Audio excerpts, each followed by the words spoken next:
Yeah, where do we start? Where do we begin with Apple? This Oh, launch, I have so many thoughts for this launch. So many. We can start from the beginning, their first product that they released or that they announced, and yeah, work that our way was over. like in order of the keynote. Yeah. Yeah, that was the AirPods Pro 3. Trying to Live pull up. translation was a really, really cool feature. The only problem that I had with that launch is I actually found out that it's tied to iOS 26, which doesn't launch until the end of this month, right? Oh no, that comes out on the 15th. 15th? Okay, so we Yeah, get so that next relatively. next week. That's next. Pretty sure that's next. Yeah, Monday. Yeah, this coming Monday. That's when. Wow. Yeah. Okay, that's pretty recent. The I guess the biggest issue for me was when I looked at it initially, it sounded like a really good idea, but then I found out that the AirPod Pros 2s and 1s are going to have this feature. So it's not like it's an exclusive thing. So you don't actually have to buy a Pro 3 for that. The only reason you would get a Pro 3 is for all the other features that they talked about. I think maybe beneficial, like I guess their technology got a little bit better when it comes to Noise it's canceling. like noise cancellation. Yeah, the noise cancellation feature got a little bit better, and their battery life. So I guess those are the two biggest things that you would probably upgrade for. The live translation would be available on all other formats though of that specific product, and the live translation feature doesn't launch until iOS 26. And then you have to have a iPhone Pro, at least 15 Pro, to be able to use it because of the Apple Intelligence thing. Dang. So I was left out of that because I have a 15 standard. What's crazy is, you know what? That'd be me getting ahead of myself, though. We'll talk about that soon. Oh, There's a yeah. really cool feature that got added to the standards. Like for example, I do think the refresh rate was a big deal because a lot of people, even with the 15, were noticing a lot of, uh, I guess jitter is what you would call it, or slight motion blur where it's just kind of like not working that well. As far as Oh, you're used to seeing pretty smooth animations when you're moving, and then it depends on how you set up your iOS because I do believe I have mine set up where it doesn't animate, but um there's like an animation that you could have on with the iOS where when you swipe and you do different things, it animates a little different, similar to how like the MacBook worked. You remember that? How you can turn that feature off, Genie and all that, those features where it kind of like does like smooth animations and different like transitions when you're going between things. You can turn that off and it would just be like a straight once oh, you open something, it'll open up instantaneously versus like a genie effect or that type of stuff. It's just animations like transitions and stuff for when you open stuff up or when you transition through things. Um, yeah. So yeah. I mean, I did turn off my ProMotion on my 15 Pro. Like I limited it to 60 hertz, and I personally didn't see a difference in it. Um, really, yeah. it might not be a problem. I'm not too sure. I think it depends on what you get though, because if you get the standard, you're working with a little less. And I don't know the specifics, but I'm pretty sure the chipsets are different, right? Depending on which version you get. So the 15 gets a different chipset, the Pros get a different chipset. So you might have slightly better performance, which is why you don't notice it. Maybe. Maybe Yeah. I mean, who knows? But I mean, yeah, all the leaks were showing that of like the regular iPhone got the will be getting the ProMotion, and that's true.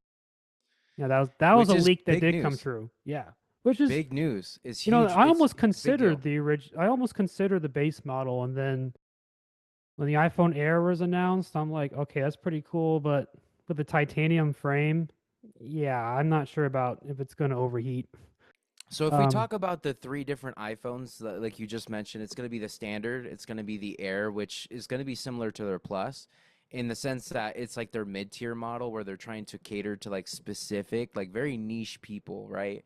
Because even the Plus like appeals to very niche people, And then you have Yeah. the Pro, and that has like two versions in and of itself, which is the Max. And so with the three tiers that we got, right? The standard, what's really great is a lot of people are going to get more value from the standard. They don't have to spend as much, because that was the biggest thing for me. The only reason I ever bought like the 12 Pro, for example, Pro Max, or anything of that sort, it was typically because of the feature sets that those offered that wasn't offered on a base model, but that like most base model phones get, which is like why they get ripped to shreds and memes, you know? Hmm. It's because like they're offering things that are just standard and people are so used to on the Android side, and then us as Apple, we kind of look like fools because we're getting all these very watered down feature sets like for every single phone cycle. But what I will say is though that this cycle specifically, I do love that they addressed a lot of the issues that a lot of people had, because I remember you and me had a conversation about the 15s and how you noticeably could tell that the phone was running a lot hotter than any previous iPhone we've ever used. And for the audience, they don't know that, like, you and me, we grew up in Arizona, so we're in an environment where it's extremely hot. And having a reliable phone that doesn't overheat every 2 minutes is crucial. Something that Apple's done pretty good. I will say from my own experience and also being in the Marine Corps, I was in a lot of environments that weren't really good for phones, right? And so I was in very humid climates. I was in very rainy situations, and I'm surprised at how well Apple did in those extreme environments. They did so well in the previous models, but when I got the 15 standard, that all changed because I noticed, mind you, I got this in July, so the winter months was coming up, right? And things were starting to cool down. And even during that time, I remember I was going on a trip to, like, I think I was getting like burgers or something. You know, I was getting something to eat, and uh, and I noticed that my phone overheated within 2 minutes of being in the phone or in the car driving. And I usually use it for maps, right? So I was going to a new restaurant, and within 2 minutes, it already started overheating and it caused an issue. I could not use it to navigate anymore. Something I normally don't experience, something that was typically, you know, a very smooth experience, even in Arizona weather. And what's funny is I ended up getting an Apple Watch, and that solved my issue. I ended up using my Apple Watch to navigate, and this became my go-to navigation tool, and it solved the problem that the iPhone 15's created. So I do love that Tim Cook addressed this, though. It seemed like something that was important to people, because if you think about like advertising, and especially with these launch line sessions that they do once they are announcing a launch product, or launching a ton of Apple products, right? They address the heating issue with their new technology, and they made it a specific keynote, like a specific section in their talks about the phone. And so that to me kind of signaled like they understood, they knew that we were complaining about this, because and it's funny because you look at the correlation between when Samsung moved to India for assembling their parts in their phones, they had the same issues with the overheating. And I found that to be um, very troublesome, for their product line, because this obviously causes a lot of manufacturing issues. It's one of the biggest things that any company could face is manufacturing problems. Because if you have a widespread issue, this reminds me of Microsoft when they went through their debacle with the Red Ring of Death. I know it's not a same product, but I'm just bringing up that this was a manufacturing problem that came up, and they had to reimburse people and kind of get them into systems because their 360s failed for the Red Ring of Death. And this was a manufacturing problem that cost them at the time $1 billion, which is an extreme amount of money. And so this is kind of the same similar issue. A lot of people were complaining about the overheating issue, the battery health. And so it seems like they've addressed these issues, and the design, which I loved. If you notice that the top of the phones now have this unique design that they call a notch, right? I think they call it a notch. And You mean the and back of so the phone or the front? so the back, right, where the Oh, camera's that's at. So that plateau. plateau, that's what they call it, Yeah. right? Yeah. So they added a plateau to the back, and when they did that, they did that so that they could add more battery. So there's a lot more hours of use in the phones, and I feel like that was also a really cool design, and also, well, it's a design choice because if you look at Apple, excuse me, they've historically always been um, a design company, and so I'll give them a lot of props in that respect because they've managed to make OSs that worked really well with the phones. So even despite all the perceived issues with like not having above 60 hertz refresh rate on the screens, or not having that much battery life, yada yada, their system works so well on the phones that that wasn't really a huge issue for iPhone users, but it was something that we love to see in this lineup. I think this year is probably the best lineup of iPhones that we've had in a very long time. And especially if you're an iPhone user, there's statistics out there. I forget what the statistic is. There's a ton of users who are still not even upgraded to the 15 right now. They're still holding on to their 8s, their 9s, their 13s. And for those group of people, when they move over to the 17, it's going to be a huge, huge deal.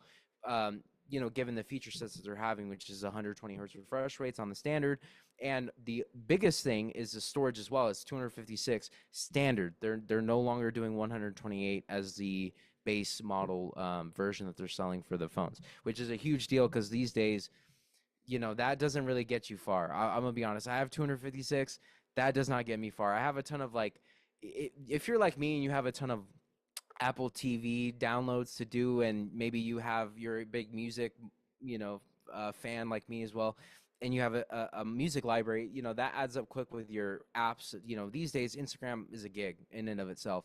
Most social media apps are now climbing to over 2 gigs, 3 gigs. Some of them are upwards of there, and so these things add up pretty quickly.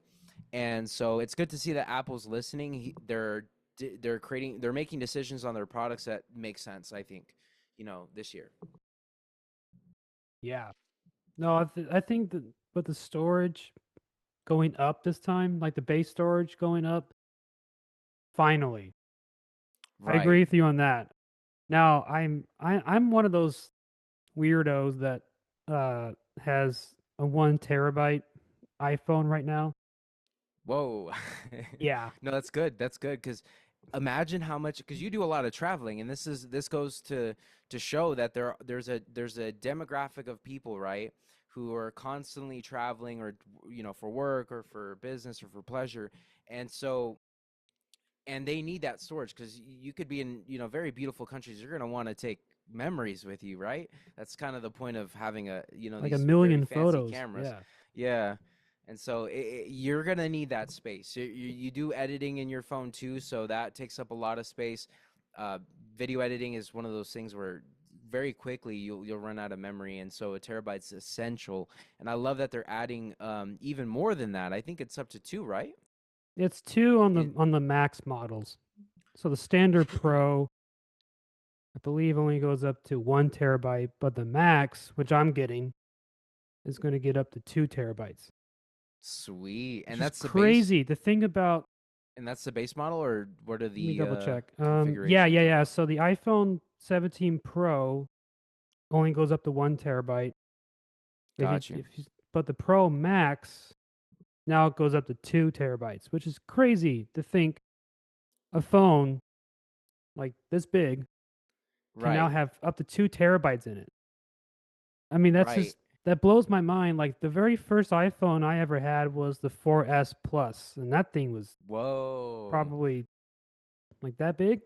I didn't own, I Yeah. think I started on the eights, bro. Honestly, I think the eights were the Oh first ones for man, me. dude, Yeah. the iPhone 4S, I thought it was a great phone at the time, but this is like 2011.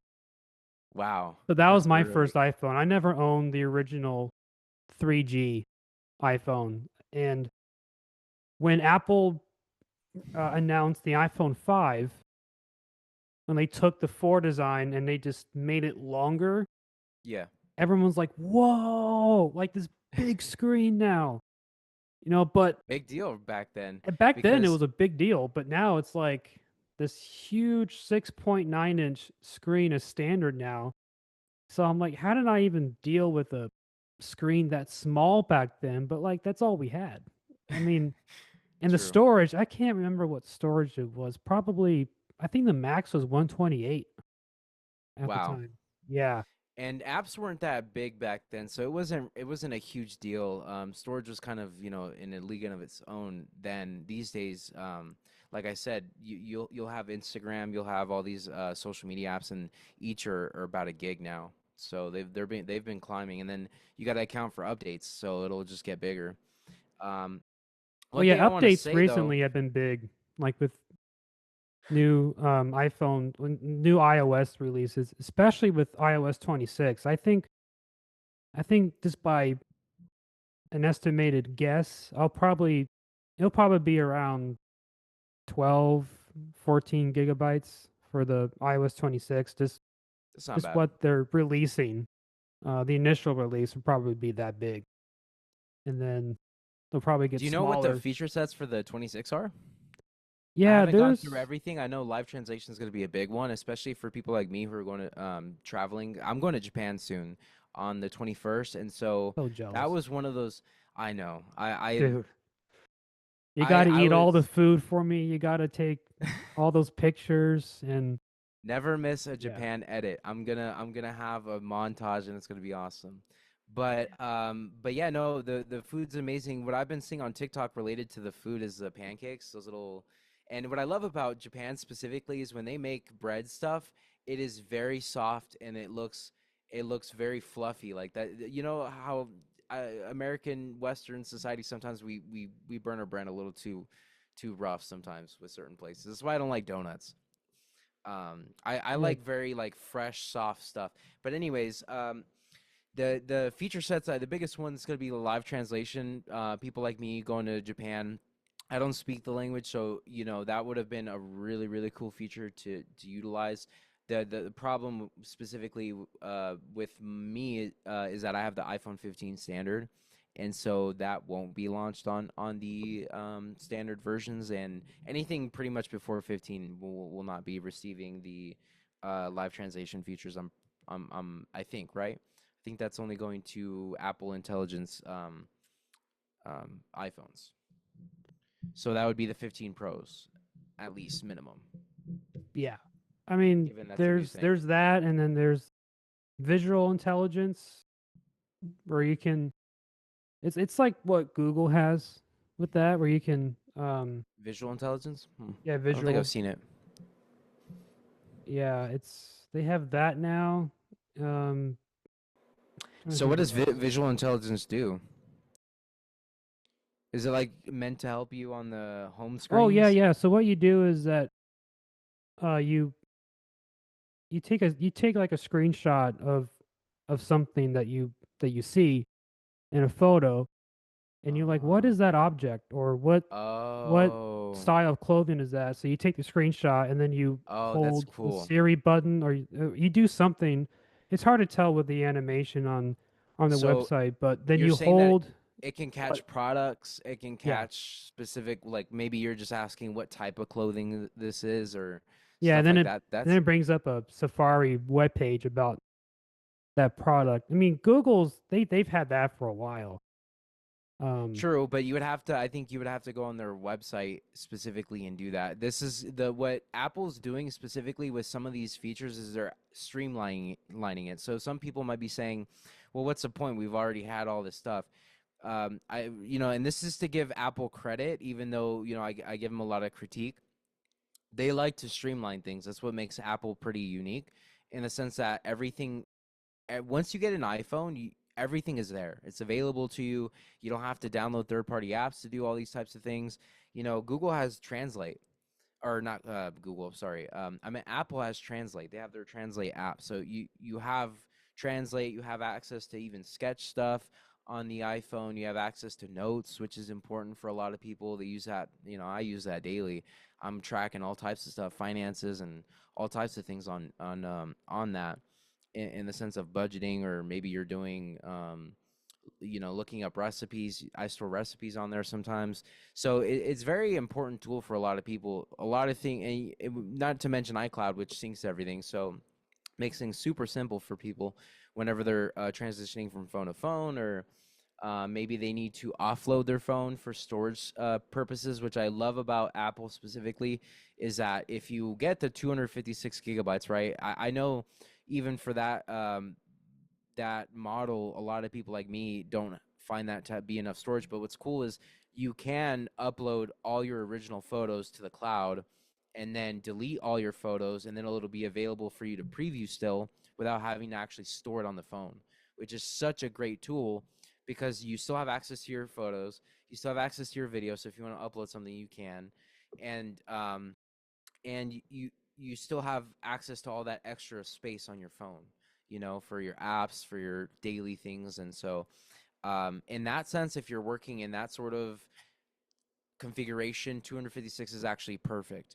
Yep. um, and so the only reason it doesn't work for me is because I don't actually use iCloud. And so, I have to store everything locally. So for me, I would actually have to, have this storage capacity. And then, for people in that category, they give you plenty of options. Like we've mentioned before, there's a expandable, memory, which is crazy that they've launched 1 terabyte. I think honestly, as early as we got 1 terabytes on a phone, I think that was a feat in and of itself. It's a crazy amount of space for a phone. Well, now since there's two, it's even more crazier. Soon we'll see eight. Within a few years, we'll see 8 terabytes on a phone.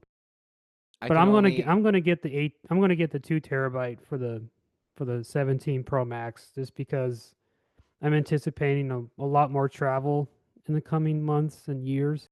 and also because of the feature sets, I think a lot of people can be sure that if they get the iPhone 17, that they'll be future proof for at least 5 years. Yeah, and that's where I Guaranteed. want to be at. And Exactly. And so 2 terabytes actually makes sense because you're then taking yourself through a two times journey with the iPhone. You know what I mean? In terms of years, because typically people upgrade every 2 years. Like, let's be for real. That's kind of the yeah, Apple market. We all like to, me too. Yeah. So we like to yeah, upgrade pretty frequently. And so, but that's typically because Apple always offers features that we were missing. This year, I actually think that they've offered everything that they could offer. 120 hertz refresh rate, excellent. The screen sizes are the same, so excellent. I don't really see a need to change the screen sizes. They're perfect for me. I actually think the iPhone 15 standard this size was perfect. I actually don't like big screens, mainly because you're carrying this in your pocket and it becomes a very big burden for me. I don't like things in my pocket in general, anyways. And typically the real estate of the screen size was never I used to think it was a cool feature, but practically for me personally, I never really liked it. So this is a perfect size. I'm perfectly fine with the sizes of the screens that we're getting this year, and and the storage is great. We're getting better features there. Um, what else? I mean, we're getting a new iOS update, which is going to have a lot of cool features. Live translation is going to be something very, very useful for us since we travel at least once a year, and so I'm seeing a lot of potential for this to actually be one of the first iPhone launches where you don't have to upgrade for the next 5 to 6 years. So it's actually a really good investment for a lot of people. I think even for the people who are holding out, because I see comments. I was doing some research about the phones and also what people were saying, and a lot of the people who still have the 13s, I had the 12 for a long time, and I want to say like 5 to 6 years I had the 12 Pro, and there was just no need to upgrade. The phone worked really well. And so that's to say that this one, with all the features that they've added that we've been missing for so many years, this is going to be a good investment. And also too, to bring it back to the dissipation issue that was happening with the phones as far as the heating is concerned, this solves a pretty big problem for Apple and phones in general, because this isn't just an Apple exclusive problem. The heating issue on phones in general has always been an issue just because of the small form factor. If I've watched a lot of videos of thermal testing with the phones, and these things heat up pretty badly. It's very concentrated amount of heat in this small surface area, and so you're doing anything while traveling on the phone, that's extreme, like especially gaming. People have actually gotten into, not me personally, but I know there's a lot of people out there who do like to take it very serious with the gaming on the phones, and especially since you can pair. I'm not sure if you realize you can pair with the Xbox Series X. You can stream on your phone games and do all that. So with all that being said, right, that takes up a lot of resources on the phone, heats up pretty quickly. I would love to see what the thermal testing is going to be for these new phones. I guess we're kind of speaking right now in the sense of assuming everything goes well. We'll have to see how these things test, because I guess we can get into kind of the negative section. We've already talked about all the good. Let's start talking about some of the critiques. With the Air specifically, I don't know that the design's going to hold up. I'm going to be honest. A lot of people are saying the same thing too. We're all looking at this phone like, yikes, I don't know. This looks like a bad idea. Given that Well, how yeah. small it is, they had, the biggest problem. This perplexes me a little bit because, on the one hand, titanium is a pretty strong material, so it makes sense that they had to choose something that would you know it would help their shelf life of the phone, right? Because bending is a big problem, right? If you have it in your pocket and you're sitting down, or you do anything related to even holding it, maybe you want that to pretty much hold up on a typical bend test. And so the problem that I foresee with these phones is that, with the titanium and the limited amount of space that they had to work with these phones, my concern is that the overheating is going to be pretty much immediate. Like, you might end up getting the phone, and because we had issues with the iPhone 15, so me personally, I don't have too much confidence in Apple when it comes to the heating issue. I do love what they talked about, and so I'm holding out hope that they've adjusted course and changed and fixed some things. But with the Air specifically, I just worry about the form factor. I worry about the form factor. I worry about the material. The material's not good for, as you mentioned before, it's not really good for dissipating heat properly or evenly. And so, this is going to be an experiment, I feel like, because it's the first type of product in the line for Apple, right? And so anyone who buys the Air right now is essentially beta testing this product for them. And then I'm assuming that it goes well with the sales, because the reason they didn't have a plus this year, because they don't have a plus this year, right? Nope. Yeah, So the the sales reason, were down. Yeah. yep, that's the reason. And so they had to pivot. They're like, okay, people don't really seem to care about what the pluses offer in their lineup. And so it seems to me, in their mind, they probably were thinking, right, that we need to try something else. We need to try something different. Let's see if a niche model or a niche group of people would love a smaller form factor phone, something that offers them everything that all our other phones offer in terms of battery life, because they gave a lot of figures in this presentation that we're talking about, because we're talking about the culmination of the event that happened. It was yesterday, right? I think it was No, it was yesterday, on or the other day. Tuesday. Yeah. So Tuesday, 2 days ago. And so what happened is they're trying to they're trying to beta test and figure out what is it that people in a niche market would like. And so their new approach is the small form factor, which makes sense. I think I think it actually makes sense. But the problem I had with their marketing, this is the biggest thing about companies in general, is I find out that they can actually lie about a lot of things. They say 2 times more and 4 times better and all these figures, and then you really look at the performance and it's like nominal at best. So I'm not sure what to believe when they say 40 hours of battery life. And the problem that I had with them saying that is I actually found out after the fact, right, that they were talking about if you pair it with their new Apple product, which is how the phones these days have that technology where you can, you just add the magnet and it starts charging. It has MagSafe. Yeah. MagSafe, right? And so they have their MagSafe battery pack, and that's what they were talking about with the 40 hours. Is if you pair it with their MagSafe battery, you'll get those hours. But it wasn't obvious to me just by seeing the presentation. So I missed it. I thought they were talking about the phone itself will last that long. And so there's probably going to be a lot of people, I'm assuming, that are going to go into this thinking, oh, this phone's going to be great. It's got the same battery life. It's got the same, sort of features that I expect from all the other lineups of the phones. And I want something thin in my pocket, which makes sense. Like for me, I want to love the Air. I want to gravitate towards that, but I just see too many issues that who knows if they've solved yet, right? They've talked about it as if they've solved it. We'll have to see. And so it's really up to just depending on how things go, with us trying out the phones and see what happens. So we're playing a little Russian roulette with that product, I think. And I'm not sure if you follow this YouTuber. His name is Max, I believe, or something like that. And he does a lot of reviews of phones, um, Android and Apple. He's done both, and he had some similar concerns with the materials, more specifically, and also the I guess the bend test, because like there's a YouTuber who actually specifically does bend tests, and so he'll test the strength of the phones. iPhones have failed a lot of the time on those tests. Samsung's actually done better on these stress tests with the bend phones. And so Apple, they say they pride themselves in creating Apple standard products and of that sort. But we'll have to see what the results are with that. Yeah, it's like when Apple says that the iPhone Air battery will last all day.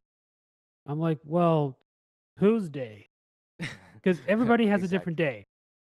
day. Are you the person that uses your phone for work, or are you the one that just uses it for like web browsing or occasional social media posts? Like non-content creators could probably get away with the Air for the Yeah. uh for the battery, but content creators, they're gonna have a hard time with it. Not without the Yeah. the power bank, the MagSafe power bank, Well, see, that's and what's I confusing them because at that point, just get a this if you can, just buy a Pro at that point because then the phone is almost as thick as the Pros. I Because did Apple's see whole thing of the Air is to make it as thin as possible, but then they slap on a charging brick on the back, and all of a that's sudden true. I didn't even think it about it goes that way. up about that much in thickness. So it's like, It actually, okay, you're right. You're right. It would actually be around the thickness of this once you add that charge. So it defeats the purpose. I actually see your point there. yeah, Wow. it's That's cool. crazy. I do It's a give cool them, concept. Yeah. yeah, I give them credit for how thin they can make a phone. Uh, I have the iPad Pro, the new one that came out last year, Really? and that's What do you think of thin. that so far? That is a thin tablet. Here's a caveat with the iPhone Pro. I mean, not iPhone, the iPad Pro. I don't know if this is just mine, but I've noticed that when I'm at home and I'm just watching a movie on it, uh, connected to Wi-Fi, like the iPad's fine. It doesn't overheat. It doesn't crash. But when I'm on a plane or somewhere that I don't have Wi-Fi, like if I had to put it on airplane mode, then I open up the TV app and I Mm. start watching a movie. The TV app crashes after 15 minutes. And then Hmm. I feel the back of the iPad and it's like blazing hot. Whoa. And I have to And put so the this is happening on iPad a phone or on the on the airplane, right? iPad Pro. Yeah, the one that's Yeah. really skinny. And then this So, is happening on your flight, right? Like you're in the middle of a flight, you're yeah. checking this out, and suddenly you have some heating issues. I wonder if it has to do with elevation. Maybe I don't know. I don't know what the science would be behind what could Yeah, I have no possibly be idea, causing but that, I but found that is a something strange though. issue. If I put it in if I put the iPad in low power mode, that fixes the overheating, and for the most part, it also fixes the TV app from crashing. Wow, It's weird. strange. But if it's on Wi-Fi, then it doesn't the TV app doesn't crash. It's only if it's in airplane mode or not. Do you think maybe it's a app specific thing? I'm not sure how No, it true is. this It has to is. be because I'll watch like if I'm watching Hulu, like the Hulu app on my Yeah. iPad, like the iPad's fine. So I So, wonder if yeah. it's a the what I was trying to say is I wonder if it's an app related issue because if you remember, Apple was saying that the problems with the overheating had to do with software, and they had an update that supposedly fixed it. It didn't fix it for me, but Nope, me neither. and so I wonder if maybe there's like still a bug going on There has within to be the Apple because hardware line that's like not addressed, and that's what's causing like these sudden spikes in power usage, and that's causing the heating issue. I Because the biggest thing for any device in general is the source of power is where the most of the energy comes from, and so that's actually where the source of the heat comes from. And so same thing with my PC, the one that I'm on right now. I just recently found out that Microsoft is going through issues. They're claiming that they didn't cause issues with the SSDs, but apparently their update might have caused some issues with their SSDs, essentially causing them to overheat prematurely and causing some nasty issues. I've been experiencing some issues recently that point to something related to that, and I've been like scratching my head thinking, oh, maybe that's what's going on. But but who knows? I mean, there the thing is like we never really get told the truth when it comes to where the problems lie, because there's just too much liability in them saying that, oh, it's our fault that these things aren't working well. But um it's like I said, it's gonna we're gonna have to see what the market says once they test these phones and actually put them to use in normal circumstances like traveling and normal workday schedules, and see what people say about the battery life, what people say about the heating issue. Because another thing to address is I actually had to get a case for my phone because the heating issue is so bad that I could not hold the phone. It burns you, it literally burns your hand. And I wonder if this is going to be a problem for people with the Air as well, because if you don't get a case for the phone, I wonder if you can actually, is it feasible when the thing is at its max capacity and running the most, whatever software that it can run, and causing, the temperatures to spike up due to the performance. I wonder what that's going to be like. How much testing have they done with that, to make sure that they're at acceptable levels when you're holding the phone? Because the iPhone 15 honestly was the biggest disaster in phones. That's why you and me are even considering an update. Because I these days I'm trying to buy phones. This is the old me when I was in the military. I used to upgrade yearly, and then post the military, I just stopped doing that. I saw the no rhyme and reason to upgrade, especially given that Apple for years and years and years was giving us pretty much the same product over and over and over. Obviously more recently we're getting a lot better, um, a lot better value in terms of why you would want to upgrade to a new iPhone. And so, this is a huge deal. This line is a huge deal. iPhone 17s are a huge deal. And they're facing a lot of issues in regards to, the heating issue and being able to hold the phone. So we're gonna see what happens with that. And I'm curious because I might actually get into that line once the things have been worked out. Whatever results we get from people, beta testing this stuff, um, I'd be interested, honestly, because a very small, very thin phone is very lucrative for people like you and me who travel a lot, especially if they can somehow manage to get 2 terabytes in there. If they can manage to do high storage, damn near identical specs for the cameras, because those are probably one of the biggest things, at least for me, with the phones, is like a really good camera, really good battery life, and if they can maintain the storage capacity aspect of it, and maybe even the refresh rate, we'll see. Actually, can you verify is the Airs, are they 60 hertz or are they 120 as well? Oh. Yeah, they're 120. Okay. Every iPhone this year is going to be 120 hertz. The In that iPhone case, Air goes up to 1 terabyte of not a bad storage, proposition. which is pretty crazy. See, I'm very like intrigued with the iPhone Air, but like what you're saying, the only iffy part is the overheating.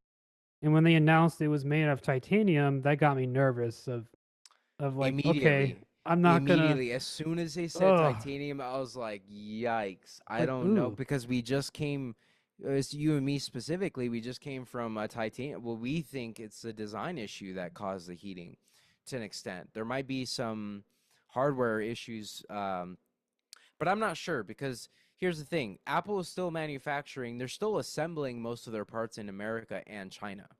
What's happening is that they're assembling in India. But the problem is, even during assembly, things can go wrong, meaning that it could cause issues with the phones. And and that's something that Samsung had already dealt with. They were the first to India as far as their assembling lines, and I think Samsung might even make most of their some of their parts there. I'm not too sure, but China's what's interesting about Apple is Apple's finding out that they can't even move out of China if they wanted to. They were not allowed to move their equipment. They were trying to move their equipment from China to India. They were trying to move their top talented people from China to India. That was stonewalled by the Chinese government. Not sure if you're tracking that or if you're following what's going on with that, but not they that I were wasn't basically tracking that, but that's crazy that they're not allowing them to do that. they weren't Yeah, allowed to move their equipment. The stuff that they bought, it makes sense, but it's a problem because it's part of China's biggest economy, or one of the bigger products that China creates is Apple products. You know what I mean? It's such a integral part of their economy. And so, given that that's the case, it actually makes sense that they wouldn't want them to move on from China. And then with the tariff situation, they're trying to cut costs. And so, and curb potential issues. But even with moving, that costs money, And so when they moved to India, we had all these sorts of issues with the iPhone 15. It had a very short lifespan. They moved on from the 15. It fell almost instantaneously, and since the move from 15 to 16s, I'm not sure if they've had issues with the similar issues or not, because I haven't owned a 16 personally, but me nor neither. have I done research, but I'm assuming they probably fixed it with the 16s. I don't anticipate that they had issues with the overheating like they did. Because Apple's known to, they handled the issues pretty well. Because they're a design product company, you know what I mean? They're focused on creating quality products, and so I believe that. And the only thing is that sometimes when things go wrong, companies don't like to take accountability for that, and so that was my biggest disappointment with the 15s having these issues. Another issue, me specifically, that I'm looking forward to seeing whether they fixed or not was the camera, because on the cameras on the 15s, I'm not sure if you had the same issue. There was camera blur like crazy. There was no way for me to stabilize the camera Huh. because anytime I would move the camera around, it would automatically blur everything instead of keeping one focal lens and just keep remaining at that. So that way, at least it's a smooth transition. The way I'm accustomed to that in every other phone I've ever used with Apple, where if I move the phone, it doesn't just automatically autofocus and then just create a blurry mess.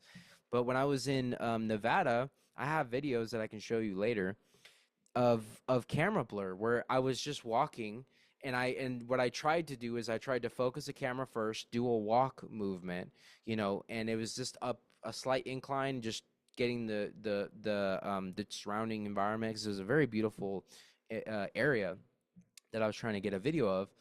And what happened was the majority of the time it was having trouble focusing, and I've tried all the settings to fix this issue and to no avail, honestly. So this has been the worst camera setup I've ever had on the iPhones, which was a big deal for me because typically that's just a standard. It usually is a non-issue. It's really just the next. I'm used to it just working. Hmm. And so this time it didn't work, and I was a little frustrated by that because you want to document moments, memories, and stuff, and so it's very important for these things to work properly. And so I had that issue. So I'm curious to see whether or not this is something that they'll fix with maybe iOS 26. Maybe after that I won't have any more issues, but um, because it could be a hardware issue, it could be a software issue. I'm just not sure, but I was having that particular problem, and that would be a pretty big plus if that was like not a non-issue, for the new line. That's weird. I never experienced that, but Thank God. I know. But the Maybe overheating, I experienced that day one when I got my 15. I noticed it immediately. It was night and day. Yeah. That's the thing. It's you can tell immediately that there was a problem with that. And I launched a complaint, because I always get Apple Care, and so with the Apple Care, insurance, I logged the issue, and um, at the time I was sick, so I wasn't able to follow through with a resolution to the problem. So it's kind of a shit situation, but um, I just ended up not having any sort of recourse for it because the year expired for the manufacturing warranty. And so, yeah, I got stuck with a bad phone basically. And the only thing is that they want to swap you out with a refurbished, so which is not a good proposition, and you know, so because the thing is like the miles on my phone are going to be a lot less conceivably to potentially a refurbished phone that they send out that's probably been maxed out or been used for years. I got mine fairly recently. I got it I started using it in July of last year, so Oh yeah. So you, yeah. it's not that old, yeah. And so, and what's crazy is this phone specifically was sitting somewhere for 3 months, because on the phones now you can actually see when it was manufactured, the date it was created. And so mine was created 3 months before I even bought the phone. So that goes to show that there's a lot of people that was tracking the iPhone 15 issue. I didn't do enough research. I was sick at the time, so I just was like, I need a new phone, and didn't do enough research. It's my fault. And my theory is that people had already known there was an issue, which is why it was sitting there for a while. No one was buying the phones. Mm. And so yeah, I ended up with I got bit by Apple. They took a bite out of me. You got a sour apple right there Yeah, I got a sour apple. That's a good one. with a worm in it. A hole from a worm eating right through it. Yeah, it's a good analogy. But these days, I'm like, I don't know. Insurance, I think, is kind of largely a scam. So I don't know if I'll do insurance next time or not. I think it's I good for didn't. like, When I selected my pre-order for tomorrow, I didn't select Apple Care. I'm gonna get that later.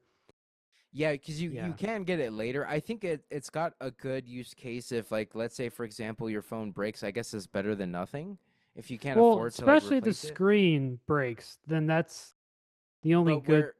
where Yeah. Apple Care fucks you is that if you have a problem with a faulty phone, is they will refuse to give you a new phone, which is kind of insane. Like unless you go through hoops and you try to fight them about it, they really will fight you tooth and nail to not get you out of the defective phone, which is kind of, I don't know. That's kind of the reason why I get insurance, anyways. Is like to make sure in case I get a bad phone that I can get a new phone or replace it with something that isn't faulty. Or that's kind of the whole reason why I see insurance to even be valuable. And then to come to find out that like when I actually needed it, and I've been spending money with them for this the entire life cycle of the phone. I've had it since July. I've had Apple Care since it was activated. So, um, yeah, but I'm sure it'll still work out if, like, for example, my phone breaks and I can't afford to buy a new phone. At least I'll get something because something is better than nothing. But in very specific scenarios, like if you get a faulty iPhone for whatever reason, maybe you just hit the chip lottery and something isn't working right. You're SOL, even with Apple Care. Per my own experience with that, but um, yeah, it's this lineup is pretty exciting. It's got a lot of iffies with certain product lines, but like I said, if word comes back and the Airs are a huge success, really great phones, work really well. The the criticisms with that, having to add the extra, battery life and whatnot, because that does. I didn't think about this, but it was such a genius thing for you to mention that it basically adds the full length of a regular phone at that point, because those things Not are to the pretty whole thick. phone. It's only where the battery snaps to. You So have this thick part, here but then it just here's tampers the thing: down where the camera is. they actually encompass the rest of the phone down. They're the width of the phone, so it would actually essentially be it would kind of does defeat the purpose. I think that was a really good point that you brought up, honestly, that I haven't seen anyone talking about. So this video is going to get a lot of reactions in terms of that segment of this show. Is that's a pretty good point. Like, what about the added length and to my point of what I brought up with the marketing stuff, because they told us that it's gonna last somewhere north of 40 hours, but that's if you buy the battery pack. If you don't buy the battery pack, what's the lifespan of that? And with the standard 15s, and I understand like the standards typically don't have as much battery life, but it's insufferable. You can't, like, you would end up having to charge midway through, and I actually don't even feel like I get the advertised amount of hours with this phone. I'll be out for 4 hours, come back, and it's already drained. And so that isn't a really good value proposition. I want at least 6 hours, at least. I don't even get 4. And Damn. so I'm very disappointed with that. And I want to see how they handle the battery life with the Air specifically, because that is going to be a big deal. A lot of people are going to bitch about it, and it's going to be a huge pain point for them if it comes out that that's not no bueno, especially for people who travel or at work. It's very important that you just don't have the time and resources all the time to be charging your phone. You know what I mean? So it's very important that off the rip, at least you get something that will last. I would say at least 8 hours. That's not asking for too much. It's typically a work schedule. And typically, if you're at work, you're not even using your phone. So, that should get you even longer, given that you're not actually using up those 8 hours. So, yeah, I guess it's just up for seeing how that plays out, right? Yeah, I mean they with the Air, they're uh, adding their customized modem chip and network chips. So like Wi-Fi 6 yeah, they or 7, right? introduced yeah, as no it's Wi-Fi 7, Bluetooth 6. Okay. Yeah. And the C1, their Apple's custom modem chip has done really well this year already. So that's why they're introducing the newest one for the Air. So both of those new chips, along with the A19 Pro, should help with the battery life because right now, iPhones, besides the 16E, our phones have Qualcomm modems in them, and they drain the battery like crazy. So that's probably what's going on. That's why I've noticed such a huge dip. Because the thing is Yeah. like with my 12, even though it was a Pro, so I will give that caveat of, there's obviously going to be some dissatisfaction on my part just because of the fact that they're two different lines. They have two different battery ratings, but it just not even getting 4 hours though is kind of crazy to me on Like just a my standard. phone, like if I go to sleep at like if it's the phone is at 70% charged, when I go to bed, I sleep for 8 hours. I'll wake up and that's down to 58%. Wow. And then it didn't I obviously I wasn't using the phone when I was sleeping.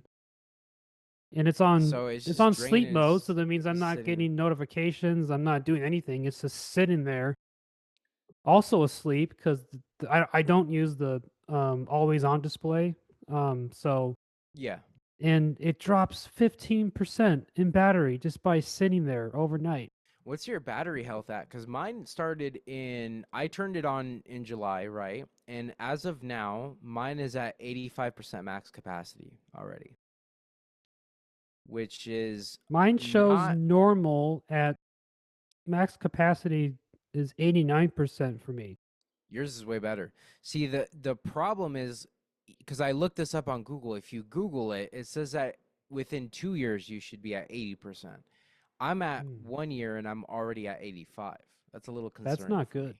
Yeah, that's Like not a good I pattern. didn't realize how bad the the regular 15s are because um Yeah, they're pretty bad. And the cycle yeah. count on that, by the way, is 500. That's typically the normal range. Oh 500 yeah, mine's at at 327. at So yeah, 80% at 2 years. Mine is at 390 something, 85%, and we're since July of last year, so that's we're not a good. year and some change. Like Yeah, it's not that good. dude, I hopefully one of these phones will be great for you, man. I hope It's so. yeah.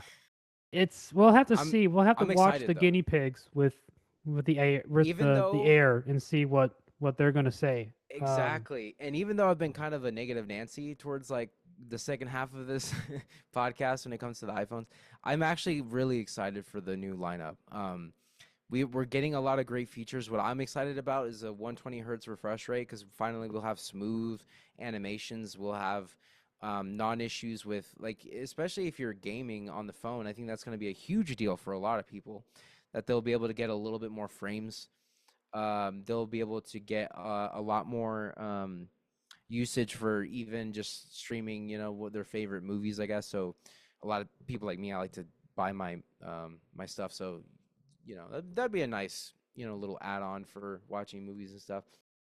Oh yeah, With the yeah, biggest thing true is True Tone. No, I'm not sure if they even talk about that actually, because I know True Tone is a standard feature that Apple's have in general yeah. I on don't most of their remember them lineups. talking about True Tone for But I this. wonder if You there's know. anything new with the color palette this year. But I guess we'd have to do some more research and see if anything pops up, especially with iOS 26 coming around the corner. Oh man, I'm so pumped for iOS 26 for next week. I know. I Yeah, know there's a lot of yeah. great features, and you mentioned some of them. Did we go through all of them actually? No. Well, what's Okay, crazy though is like, I mean, yes, live translation is going to be extremely big deal, useful. big deal right Aesthetics there. wise, the aesthetics, this is very polarizing because some people love the liquid glass, some people hate it, which, I mean, okay, I mean, you can't satisfy Do these everybody. have liquid Um, glass? I don't know. no, we have iOS 18, so no, it doesn't. Liquid glass Oh, is exclusive for iOS 26. This is the okay. way the things look, like the Oh, got animations. you. That's why they Okay, call got it you. liquid glass because the animations look like glass within the software. Interesting. It's so cool. But I haven't used it yet. I don't download betas anymore because they're so buggy. Too many issues, yeah. Yeah, and I've lost my own data just from the betas, which I was expecting that because it's a Like beta. on your files? Like Yeah, on my you lost phone. files? I'll lose like like text conversations in the message That's app. strange. So like I don't do betas anymore, unless I had a product that I don't use on a regular basis, then I'm like, all right, I'll probably test the beta there. But for my main devices, I don't do that anymore. So I I'm wouldn't either. excited for next Tuesday to finally get iOS 26. Like Android users, they've always had the ability to change the background in the messaging app, Yeah. and I'm finally like, okay, is Apple ever going to do this? And then when they announced that for iOS 26, you can finally change the background in the messaging app. I'm like, okay, why did it take this long for that? Like, They yeah. are historically late to the party on everything, which is kind of ironic because I did mention something that is a little ironic. I said that they're a design company, but a lot of their design features are late to the game. Most of them are. Well, it depends on what they are. Like, if it's Yeah. just aesthetics like that, come on. Like, why didn't they have that a long time ago? That's what I'm But saying. But but they're a design company. hardware And makes sense. Like it took 5 years for them to develop Face ID. So the iPhone 10 was the first iPhone to have Face oh, you know ID. what? Now that you mentioned Face ID, what about Touch ID? Because Android for a long time has had the ability to, and you know, historically, Apple liked to pair it with their buttons, right? And so it was like usually on their buttons when you would get fingerprint ID technology. But on the Androids, they're actually able to do that on the screens themselves. I don't know how the technology works, but I'm actually surprised that they haven't thought of adding that feature. And I'm wondering if maybe in the next iteration we'll get something like that. That would be a Maybe. cool addition. And I actually would love that feature because although Face ID might be useful for some, for those that don't subscribe to using that, I think a touch option on the screen would be beneficial because it's a lot faster to even to get into apps, honestly. Because sometimes even FaceTime doesn't recognize me, or the Face ID doesn't recognize me, and it's just Yeah, kind of same. annoying. Hmm. I'll sit there and like Like, like you're waiting dude, for it to yeah you like looking at me, recognize me. Like, damn it, come on, like And it's I more haven't frustrating changed. Yeah. when you do it for like notes, because I have notes done that way just for security reasons, because notes historically gets hacked and all types of other stuff. And so I like to have Face ID and, alternate. I'm not sure if you know you can do that, but if you click on any app, you can actually add the Face ID feature to it. So it's very app specific, which I love. That's what I love about iOS in general, just the features that we've gotten lately, all the privacy stuff that we've gotten, super beneficial, super useful. If you don't want people snooping on your phone and you want to leave your thing unlocked because it's like easier, I guess. I do understand why you would leave it unlocked because it's kind of annoying that, especially if you're like me who has their phone glued to their hand all the time. It's kind of annoying that you have to constantly turn it on, and go through the steps of unlocking it. So I can see a market where people want to just get rid of that, and they could add the Face ID to specific apps. So even if people have access to the phone, they don't have access to the apps at all. So it actually creates still a fail safe without having to get through the nuance of opening up the phone. But um, I would love to see the fingerprint thing at some point. What about you? Is there any sort of features that you're like, why aren't we getting this, or we should be getting this soon?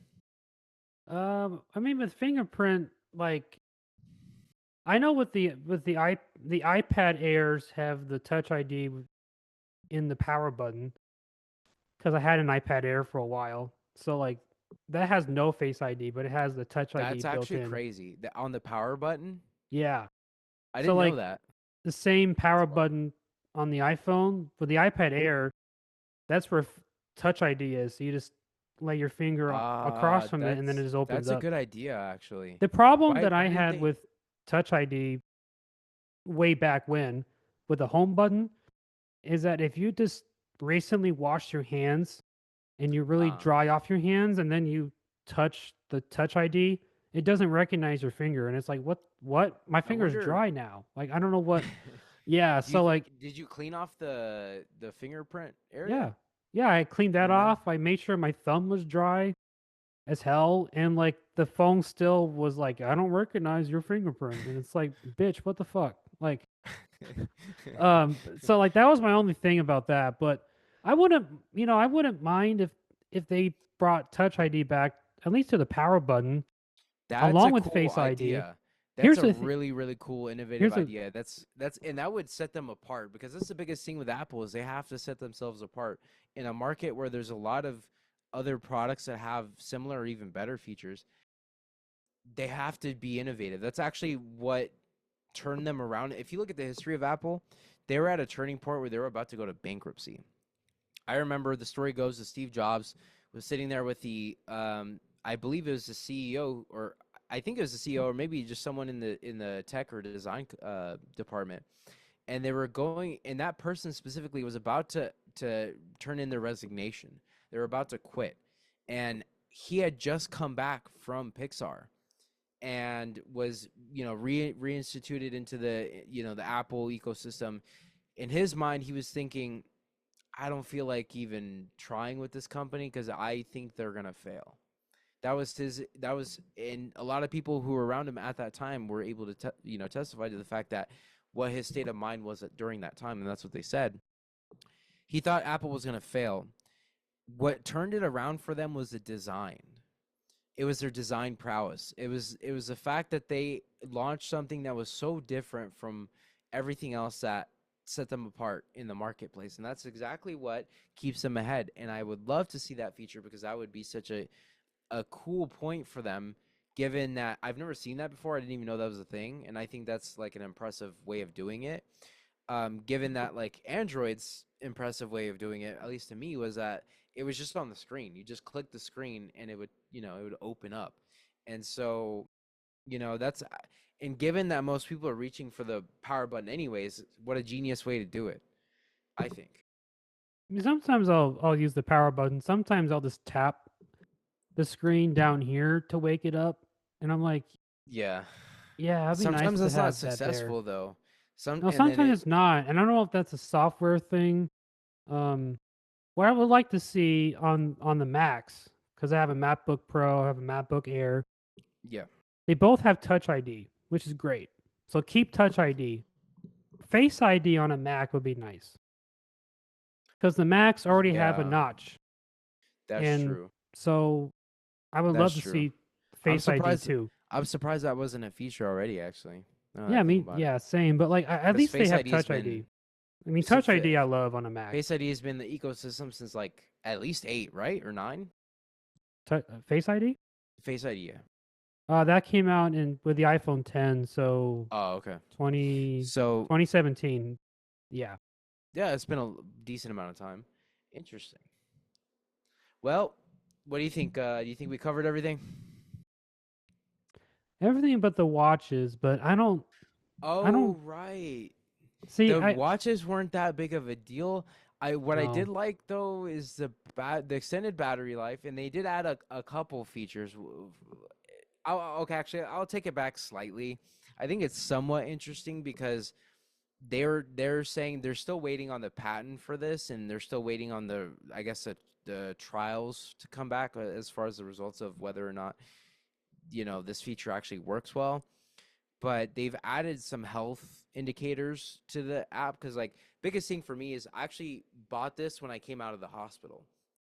The Oh, reason I bought it is because I wanted to track my health, and I didn't like this other solutions, right? And so I thought Apple was a really great way of doing the monitoring my health, figuring out because I was doing walks, and so I would monitor, how much calories I've spent, how much time I've been out there walking.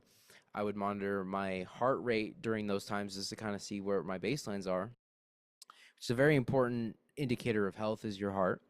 And so it was very essential to my recovery plan at the time. And so I think this product specifically is really good for people who have health issues, and I'm still dealing with post health issues, and so um, it's a really great product. I love it. I think it works really well. I love that Apple's in this direction and in this space to help people like me manage their health. They added one thing with I think is arithmetic heart problems. I think is what the health feature that was added to it. Let me in real time verify that real quick though. If you well, I want know to they speak have while I do this real quick. the hypertension. Hypertension, yeah. Yeah, I think that's what I meant. I think with anybody that's a very like active lifestyle, going off grid all the time, like the Apple Watch Ultra now has the satellite connectivity, so that's great for that Yeah. for those people. I just got Especially tired with because those people are actually going to be in those environments, and it makes perfect sense for them to do that because yeah that's where these things are going to be at. They're going to be on hiking trails. They're going to be on where things actually historically go wrong for people, and so yeah very important life-saving stuff. And for them to take the time to understand what these things do well in, and create better features. I love that. They added a sleep apnea thing, which I thought that was oh interesting. that yeah Yeah, I was interest yeah that was interesting too. because Yeah, the thing is, you wouldn't know. Like, there's no way to test it unless you actually get a kit from your doctor, which costs a decent amount of money to do. um, when they do at home tests. They have at home test kits for monitoring how your sleep's doing. And so this would be a great solution for people who just are curious about their health in general. And so it just adds to the list of things that you could be checking on a daily, And I love that. I'm all for being able to monitor some of these things 'cause I do have like some sleep issues, me personally too. So that's right up my alley, me personally. And then I guess the underwater depth gauge got better. And I think that's pretty much as far as it goes. Improved health tracking tools like sleep score and hypertension notifications, and new. Oh, you know what? The cool. I guess stylistically, the cool things is they have a Hermes. They have a Hermes, which is very fancy. I think oh the it's the watch bands, face yeah, and also the band, right? I think it was the watch face as well, if I'm not mistaken. oh right, So, I mean those are which is a expensive. huge deal. Huge deal. I mean, it's nice though. It is luxury. It's like it's not really a necessity, and it's gonna be more suited to like guys like I watch Shark Tank, Kevin O'Leary. I feel like he would be one of those ones who would buy it because his thing is he loves watches for the sentimental value. and Yeah. mechanical watches at that. But what I think would gravitate to someone like him, even who love mechanical watches, is the fact that they're becoming a little more stylized, a little more, similar in the sense of luxury and look and feel, you know. So it'll appeal to more people. I think is what they were doing there with the Hermes collection. Yeah, I mean, it's I cuz I used to own an Apple Watch Ultra. It was cool at first, but like for me, I just got tired of being having a digital leash to my phone all the Yeah, time. So like my phone was in a different room and I wanted to like relax, but I forgot I had my Apple Watch on, so I would get notifications for everything. I'd be like I just want to relax. And I like the idea of having a watch on me, but I just got tired with that digital leash on my phone, so I I got rid of agree. it. And I agree. yeah, Actually, I agree. And if it wasn't for the health things, I wouldn't have it. I'm gonna be honest. Yeah, but I'm then I would literally in the keep it same boat. then for that because Yeah, I that's keep it for the definitely health saved stuff. lives. That's Yeah. literally the only reason. And also too, it's got so it's got fall detection, and it's also got a detection for, I think, heart attacks. So Oh yeah. if you ever Hmm. have any issues, it'll automatically call 911 for you, which is very important, especially if like there's a lot of people out there that live alone, and that don't live with families, so there's not people checking in on you and stuff. And so it's very important to have some fail safes so that in case anything does happen, you can get medical help without having to do anything, extra. So I keep it for the health benefits mainly. I don't I don't like you said, I get text notifications, but I still end up on my phone anyways. I don't see the point. Yeah, me neither. I'm just like I'll look at it and just think, oh, I could have just looked at that on my phone originally. Now I have to look This at it has again this has on my very phone. select use cases. I can see this Yeah. if because I'm gonna start college soon again. I can see this. I can see myself using it to sneak in texts, that type of stuff, or you Yeah. know, and things that people shouldn't be doing, which is the texting and driving stuff. Um, very select few things that people would use this for, and as far as like the texting stuff, and what I do like is at least you can voice what you're saying. So that actually is the only way I would actually probably use it, because using it to text is just no, forget about it. Honestly, Yeah. typing letter by letter is just not. It's time consuming. It's a little too much. But I do love that you can at least use your voice to do voice notes, and it might even it I think it even lets you translate what you're saying into text, so then you can send it as a text if in case you didn't want to actually use your voice. But yeah, so some pretty cool features, but I think honestly they should really stick to the health stuff. I think that's their biggest market. This is something, and I love that I get to see what time it is pretty quickly, like a standard watch, in case, because the phone is bulky, you have to take it out of your pocket, and it's not. This is a very cool, quick way to say, oh, okay, it's about to be 2 o'clock now. I have an analog watch because I miss the classic circular watch face. Like the Yeah, actual watch yeah, itself is circular. With the Apple that too. Square thing, I'm not a fan of it as I used to be. So it's just And weird looking I at a guess square watch. another thing to add too, because I don't know how much trial and error they had before I got this phone, but I did have some concerns about like the scarring that you get on your wrist from this. A lot of people have had this issue. Have you had that issue? No, No. I have a watch tan, but I don't have a Ah, I don't have any so scarring from all my the skin sensors on the bottom.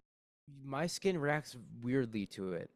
I have to take this off. Like, it's not an all day use as much as I would like it to be, mainly because, like I said, obviously you still have to charge it, so there's time that you're gonna have to take it off. But I do find myself taking it off decently when I start to notice that I'm starting to collect a bad skin reaction. So it might just be a case for case basis sort of thing. Everyone's skin reacts to things differently. So I'm That's wondering weird if though. maybe, That's happening. Like that's yeah, I've seen yeah. other people having the same issue, and I'm noticing that it's more the people with darker skin is what I'm noticing the people who are having this issue the most. Hmm. So I don't know if that has anything to do with anything, but it's just something I noticed. But um, I wonder if maybe that changes in the new one. So I might consider upgrading just for those because there's a lot of pluses, but then there's also the enhanced maybe design of the bottom and how that works.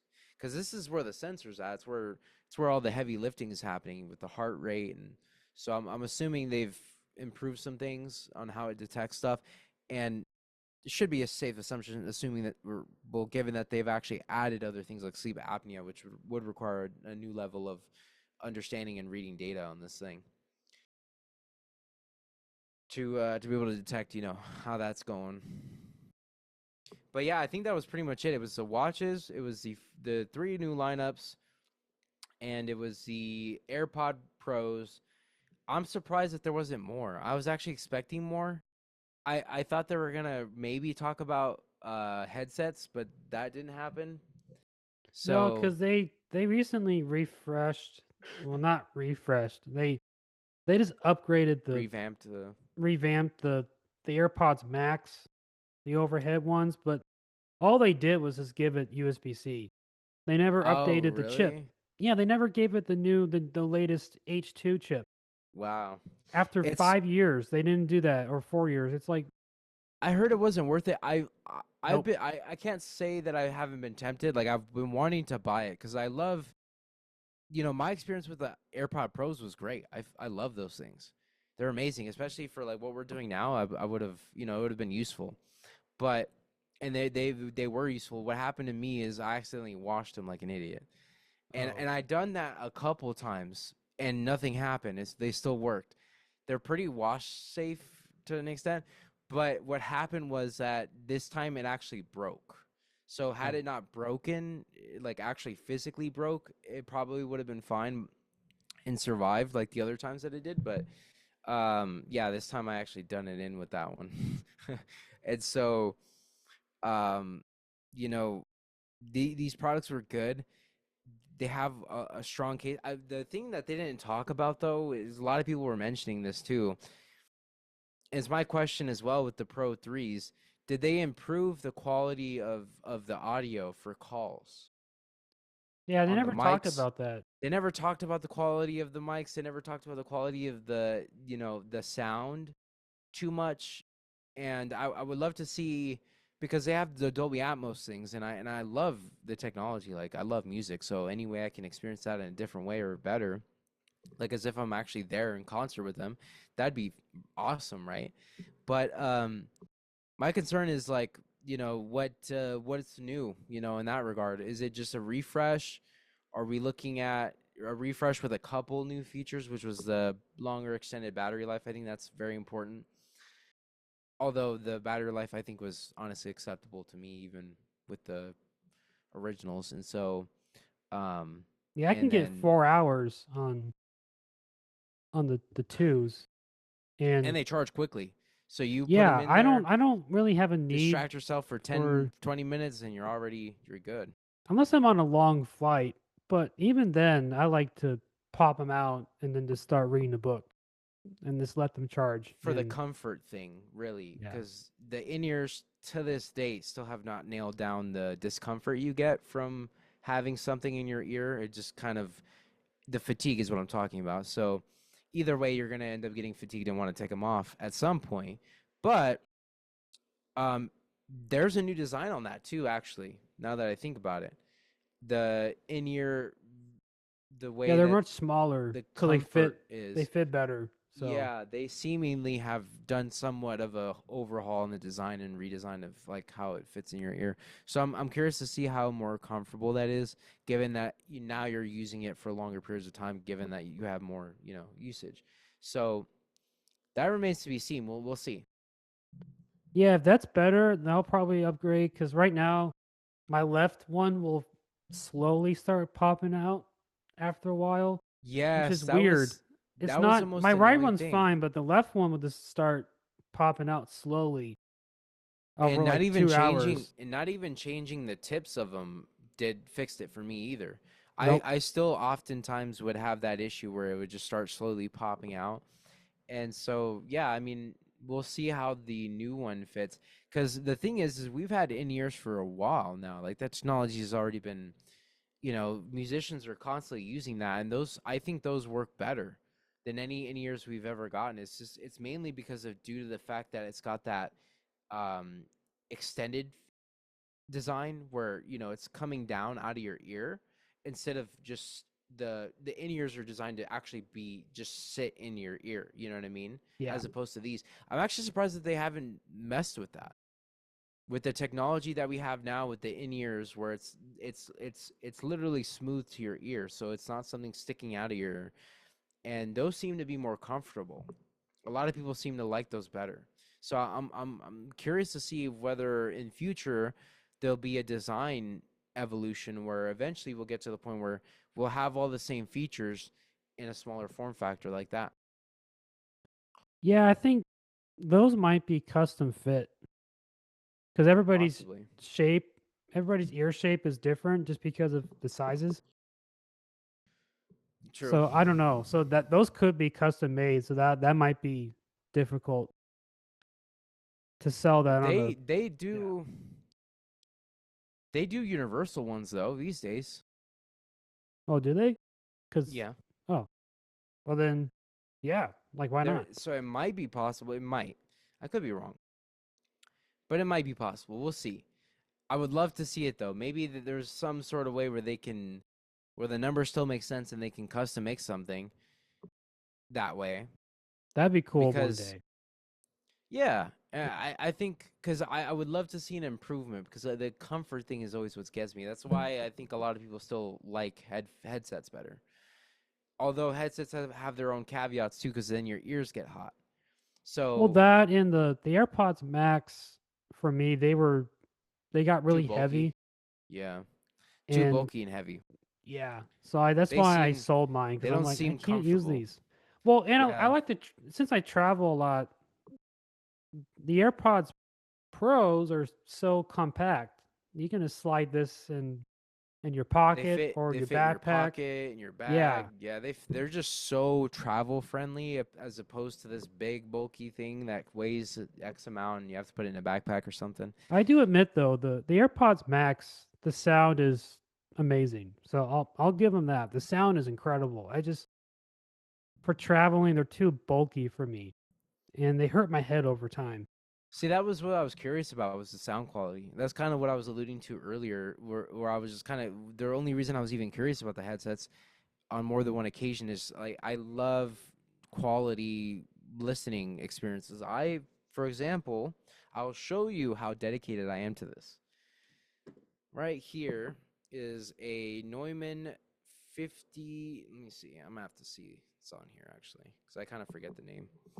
They're the NDH30s by Neumann, Berlin. Very popular company for headsets. These cost $700, actually 800, I think. Wow. And that's how dedicated I am to listening to good shit. It was worth it. It was worth it. Man, those These things are amazing, dude. if you ever travel out here, you got to bring them so I can or if I'm in Arizona, I got to No, hear yeah. them. Yeah. No, yeah. I will definitely let you demo these. These are, dude, for mixing, it was night and day. I'm telling you. Um, I was having this issue, right? Because a lot of mix engineers and just engineers in general have this issue where you're in a lot of environments where you can't control what's going on around you.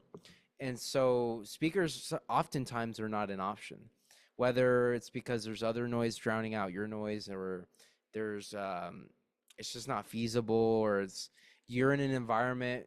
This is the biggest one actually. It's where you're not in a treated environment, so you're trying to find a way to mitigate all the false positives that your ears are giving you. The best way to fix that is actually headsets. And so that's the reason why I invested so much money into these headsets is because they offer the treatment and also kind of the same similar effect that you would get um, with speakers. That's why open back, it's an open back design, by the way. So open back designs are created to emulate the effect of you listening at a speaker environment where things are treated, and and the technology mitigates enough of all the stuff going on around you that I've noticed a pretty increased ability to mix things accurately. That was the biggest complaint of mine, where it's like I tried one thing in one medium and I had to kind of beta test in multiple mediums. And then now I'm finding out that with these, they're pretty accurate. Like whatever I'm hearing in these or what's going on in most form factors. So it solved a lot of problems for me.